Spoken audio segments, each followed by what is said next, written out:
Alors maintenant, nous allons accueillir Florent Varac, qui est pasteur à Lyon, qui est auteur de plusieurs ouvrages parus aux éditions Clés et qui enseigne la prédication à l'IBG, Institut biblique de Genève.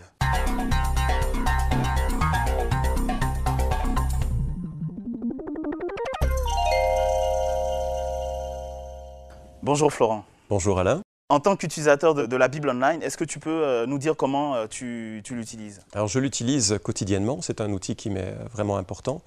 Je l'utilise pour copier le texte biblique, pour préparer des messages, des prédications, des études bibliques. Je l'utilise aussi pour comparer des traductions, pouvoir savoir comment différents traducteurs ont géré le texte grec ou hébreu est intéressant pour avoir plus de précision sur son contenu. Je l'utilise surtout pour faire des recherches de mots, pour savoir comment un mot est utilisé dans toute la Bible ou même comment un mot originel en grec ou en hébreu est utilisé dans l'Ancien Testament ou le Nouveau Testament, nous permet de faire une étude plus précise du vocabulaire et de l'utilisation de ce terme. Et enfin, je l'utilise pour consulter les commentaires ou les livres qui sont associés à la Bible Online. Et c'est donc toute une bibliothèque qui est accessible d'un clic. Et depuis quand utilises-tu la Bible Online? Depuis 1991, depuis sa sortie en France. Est-ce que tu aurais 2 ou 3 anecdotes à nous partager en rapport avec la Bible Online? Alors le souvenir que j'ai des préparations de messages ou d'études bibliques avant la Bible Online, c'était 1 ou 2 tables remplies de livres, parfois des gros livres comme des concordances, des dictionnaires bibliques, des commentaires aussi. Et donc il fallait beaucoup d'espace et puis c'était bien sûr difficile de pouvoir étudier ailleurs qu'à son bureau. Et après la Bible Online, il suffisait d'un petit morceau de table avec l'accès tout de suite à l'ensemble des données qui m'étaient utiles, ou du moins pas toutes, mais l'essentiel des données qui me sont utiles pour la préparation d'un message.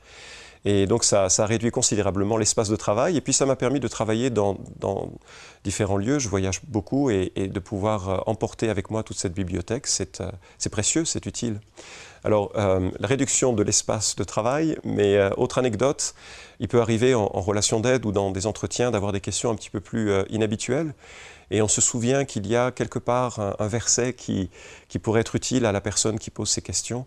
Et de pouvoir juste cliquer F7 et faire une recherche sur le mot qui nous semble associé au verset qu'on a besoin de retrouver, et le retrouver rapidement, ça permet d'aider facilement quelqu'un qui a besoin d'appui ou d'assise pour progresser.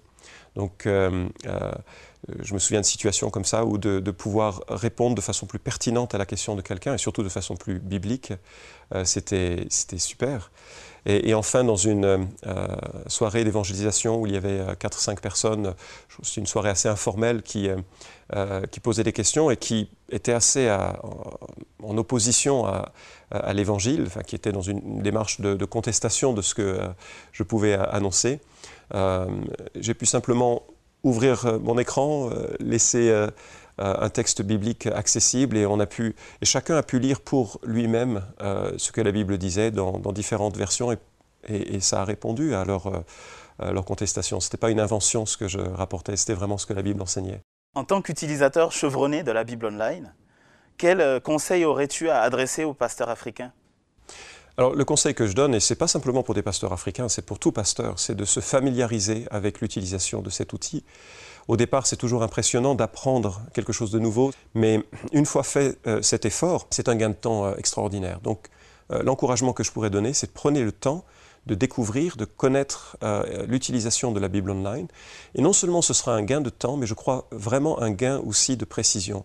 Le Seigneur qui nous a laissé sa parole nous demande de dispenser droitement la parole de la vérité. Et il serait dommage de ne pas profiter de tout ce qui nous est disponible pour mieux étudier la parole et mieux enseigner le trésor qu'il nous a laissé.